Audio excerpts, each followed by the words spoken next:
자, 부산 엑스포 유치 관련해서 네. 여러 가지 논란이 있고 대통령도 이제 사과까지 했어요. 네.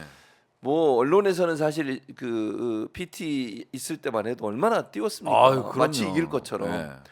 근데 외교를 그럼 대체 보통은 이제 외교를 하다 보면 어느 정도 우리가 이길 가능성이 있다. 이게 분석을 하잖아요, 냉정하게. 뭐 네. 꼭 이걸 막 정신 승리를 할 수는 없는 거잖아요. 네. 이러니까 우리가 좀 불리할 수 있고 이러면 어떻게 전략을 세워야 된다. 네. 이런 게 제대로 됐다고 하면 과연 그렇게 띄웠을 수 있을까? 예.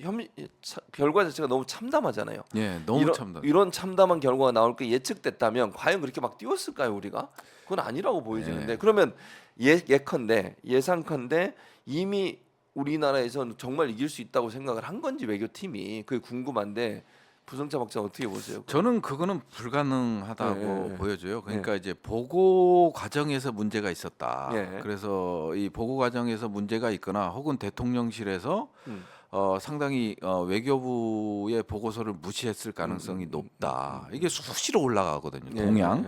동양 국방부도 마찬가지지만 어떤 국가들이 지금 한국을 지지하고 있다. 만나보니 뭐 적극적으로 해주겠다고 했다. 그래서 계속 통계 보고가 올라가요. 대통령실로.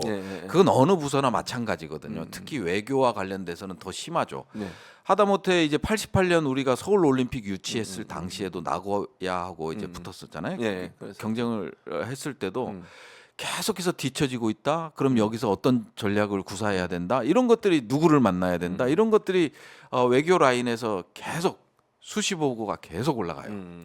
그런 관점에서 봤을 때 외교부도 낙관하지는 않았을 거다. 왜냐하면 베테랑들이기 때문에 그리고 인적 네트워크들이 좋잖아요. 외교관들은 그렇기 때문에 이거는 어느 정도 예측을 했고 그러면 여기서 어떤 전략이 필요하다라는 보고서는 올라갔을 거다. 그건 안 올라가면 직무유기에 해당 게 될 수밖에 없기 때문에 올라갔는데 네. 올라갔으면 어느 선에서 이게 대통령실로 보고가 안 됐거나 혹은 대통령실에서 찍어 눌렀거나 뭐 이런 두 가지 관점에서 생각할 수 있겠죠. 그러면 결국은 대통령실에 제대로 보고를 안 하든 아니면 보고가 들어왔음에도 무시하고 대통령에게는 긍정적인 보고를 했을 가능성이 높다. 그렇지 않고서는 예를 들면 이런 거잖아요. 만약에 정말 객관적인 상황이 우리가 정말 도저히 넘어설 수 없는 상황이라면 어느 정도 보도를 그렇게 하면 안 되잖아요. 열심히 뛴다는 모습을 보여줘야지 그럼요. 이길 수 있다 이런 얘기를 할 수가 없는 거잖아요. 그럼요. 그러면 네. 자제를 했어야죠. 그러니까 희망 고문이 아니라. 그럼 외교부는 제대로 일했는데 대통령실 내부에 있는 저는 그렇게 봐요. 외교부 이제 중간 과정이 있기 때문에 이게 또 절차를 밟고 올라가기 때문에 중간 과정이 있기 때문에 과연 중간에서 누가 속된 말로 마사지를 했는지는 모르겠고 그렇지만 외교부는 제가 봤을 땐 이 판단 능력이 있고 잘못 보고서는 올라갔을 거다. 잘못이 없을 가능성이 높다. 저는 그렇게 추정을 하는 거죠. 그럼 이게 사실은 이게 이제 또 그러면 무슨 문제가 발생하냐면 외교 관련해서 여러 가지 현안들이 생길 때마다 이런 일이 반복될 수 있잖아요. 그렇죠. 그건 그렇죠. 대단히 위험한 거 아닙니까?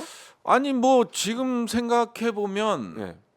지금 이제 윤석열 대통령이 국민에게 이제 사과를 했잖아요. 네, 했죠. 뭐 그리고 이제 본인이 열심히 했다라는 걸 또 전제로 깔았어요. 맞아요. 나왔을 때. 그리고 약간 전 정부 탓했죠. 아니 그거는 이제 국민의힘에서 음, 전 정부 탓을 한 거고 네. 준비가 늦었다, 소홀했다. 이거는 전 정부 탓은 이제 국민의힘에서 했던 거고 대통령 워딩만 보면 나는 96개국에 150여 정상과 관련자들을 만났다. 그리고 그 만난 사람 외적으로도 전화 통화를 수시로 했다. 이 표현을 썼거든요. 그렇죠. 그러니까 난 잘못이 없다라는 거예요. 본인은 잘못이 없다. 사과하면서도. 그러면 이제 뭐냐면 오일머니를 가지고 이제 장난질을 치잖아요. 그래서 뭐 오일머니 이걸 때문에 이거에 밀렸다. 뭐 이런 프레임도 만들어지고 그렇게 있는데 얘기했죠. 근데 이제 근권 선거는요. 네. 사실은 뭐 이 오일머니 근권을 가지고 뭘 할 수 있다라는 생각은 버려야 돼요. 그동안에 국가의 격이죠. 어느 정도 격이 있느냐 이거에 따라서 결정되는 문제지. 뭐 나고야 할 때는 그런 얘기도 있었잖아요.